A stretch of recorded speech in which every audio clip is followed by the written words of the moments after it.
Hello, Internet. I'm Matt. And I'm drunk. And I'm Matt. And I'm not. God, I hate you, sober me. Always being so sober. And this is the video none of you asked for and some of you actively protested against.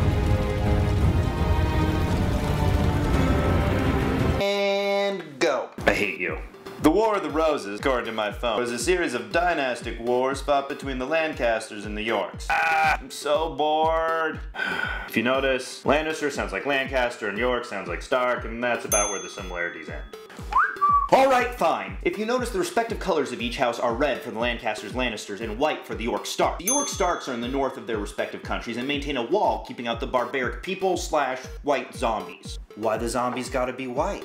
Well, the English Lancasters hail from the Westmoreland, and the Westerostian Lannisters hail from the west of Westeros in the Westerlands. And who says history's West-centric? In truth, George R. R. Martin derives inspiration from and serves the themes of the war and does not use perfect parallels. But because this is the internet, the place where accountability and truth go to die, I will now use perfect parallels.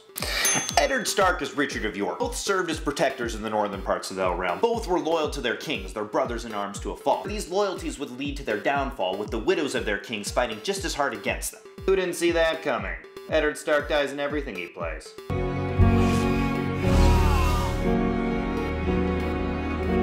And both had their fathers killed by crazy kings. The Mad Kings in question were Aerys Targaryen and Henry VI. Both battled extreme insanity and both were overthrown by great warriors, Edward IV and Robert Baratheon. These great warriors would go on to become horrible kings and drink themselves into an early grave. Sound familiar?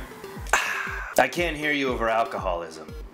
That's just too loud. Both Edward's and Robert's wives, Elizabeth Woodville and Cersei Lannister, were considered beautiful, but were hated by the people. Both had illicit affairs with handsome warriors, Edward IV and Jaime Lannister. Though Cersei and Jaime committed actual incest, Elizabeth and Edward committed political incest, which, in the eyes of European nobility, is the far worse crime. Just ask any Habsburgs.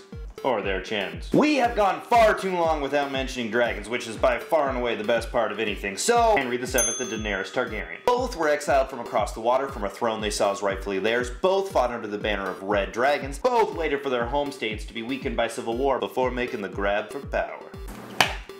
If Game of Thrones is truly following War of the Roses, then we should be able to make predictions. So War of the Roses was won by the Tudors, Henry Tudor. If you notice, Tudor is neither Lancaster nor York, and in fact was a very, very common name in medieval England. As common as snow, you might say. See what I did there? In fact, the only claim Henry had was through an illegitimate family connection in the Lancasters, just as Snow's only connection is an illegitimate one through the Starks. So, will Jon Snow win Game of Thrones? I'm drunk enough to say, I'm 100% sure. Oh yeah, and Tyrion Lannister's kinda like Richard III. Both are deformed and good with words. Of course, I'd like to thank Crash Course, who I'm shamelessly ripping off. Drunken Wikipedia search. Shut up, drunk me. Sober me. God, I'm drunk. Hey, thanks for watching this week's video. We're Short-Lived Heroes. If you liked it, subscribe. If you didn't like it, we'll do better, so subscribe. We do weekly videos. If you like this video, please check out some of our other videos. I don't know which side I'm going to put them on yet. I know I made a whole bunch of pronunciation and just knowledge mistakes, so say so in the comment section below and make me feel like a horrible person.